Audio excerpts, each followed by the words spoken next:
नमस्कार मंडळी, welcome to दामिनीज lifestyle. नाश्ता म्हटलं की रोज पोहे उपमा, पण मी आज बनवणार आहे मिक्स डाळ ढोकळा.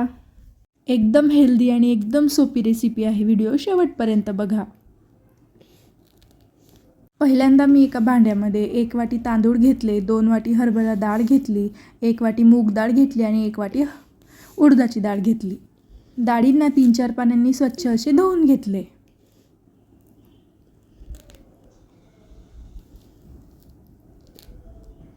गरम पाण्यामध्ये आपल्याला ह्या डाळी 3 ते 4 तास चांगल्या भिजत घालायच्या. 3 ते 4 तासानंतर आपल्याला आपल्या डाळी छान अशा वाटून घ्यायच्या आहे. डाळ वाटून झाल्यानंतर ना आपल्याला बॅटर चांगले फेटून घ्यायचे आहे. त्यामुळे आपला ढोकळा एकदम फ्लफी आणि सॉफ्ट होणार आहे.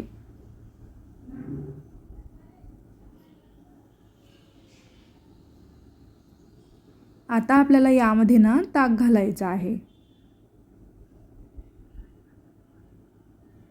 मी येथे 2 चमचे आंबट ताक घालणार आहे. आणि जे आपलं बॅटर आहे ना त्याला चांगलं फेटून घ्यायचं आहे आपल्याला. ताक हे ऑप्शनल आहे, पण हिवाळ्यामध्ये बॅटर थोडं फुगत नाही, त्यामुळे थोडं ताक घातल्यानंतर एकदम फ्लफी, एकदम सॉफ्ट ढोकळे बनतात आणि आपलं बॅटर पण एकदम फुलून येतं.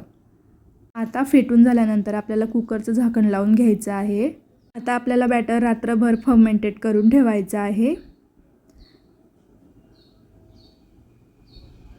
दुसऱ्या दिवशी बॅटर एकदम फुगलेलं, एकदम फर्मेंटेड झालेलं दिसेल. तुम्ही बघू शकता किती छान प्रकारे फुललेलं आहे आपलं बॅटर.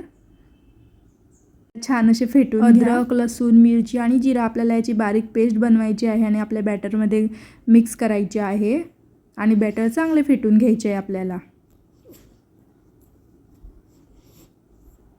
आता आपल्याला आपल्या बॅटरमध्ये चवीप्रमाणे मीठ घालायचे आहे. चवीप्रमाणे यामध्ये थोडी साखर घालायची आहे आणि बॅटर क्लॉकवाईज डायरेक्शनने फेटून घ्यायचे आहे.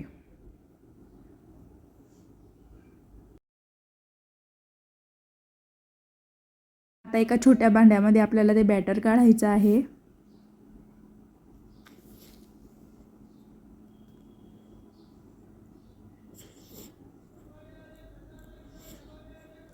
त्यामध्ये थोडी हळद घालायची आहे आपल्याला.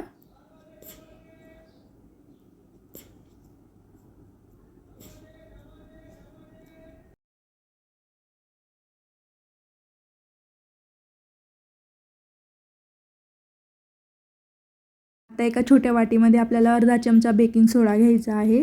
त्यामध्ये थोडं पाणी घालायचं आणि त्याला ॲक्टिवेटेड करून घ्यायचं आहे. हे ऑप्शनल आहे, तुम्ही इनोही वापरू शकता या ठिकाणी. सोडा चांगला ॲक्टिवेट झाल्यानंतर आपल्याला बॅटरमध्ये मिक्स करायचं आहे आणि रवन चांगलं परत फेटून घ्यायचं आहे.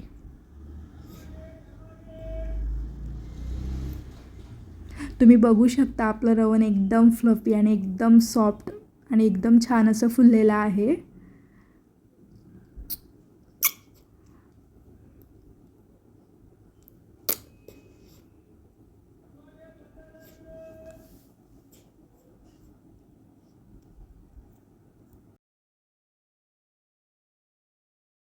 आता एका प्लेटला आपल्याला तेल लावून घ्यायचं आहे. आपल्याला एका भांड्यामध्ये ही प्लेट ठेवायची आहे. त्यामध्ये आपल्याला बॅटर टाकायचं आहे. तुम्ही स्टीमरमध्ये, कढईमध्ये किंवा कुकरमध्येही स्टीम करू शकता ढोकळे. मी येथे तगारीमध्ये केलेले आहे. आणि वरतून आपल्याला झाकण ठेवून द्यायचं आणि 15 ते 20 मिनिटासाठी आपल्याला छान असे बेक होऊ द्यायचे ढोकळे.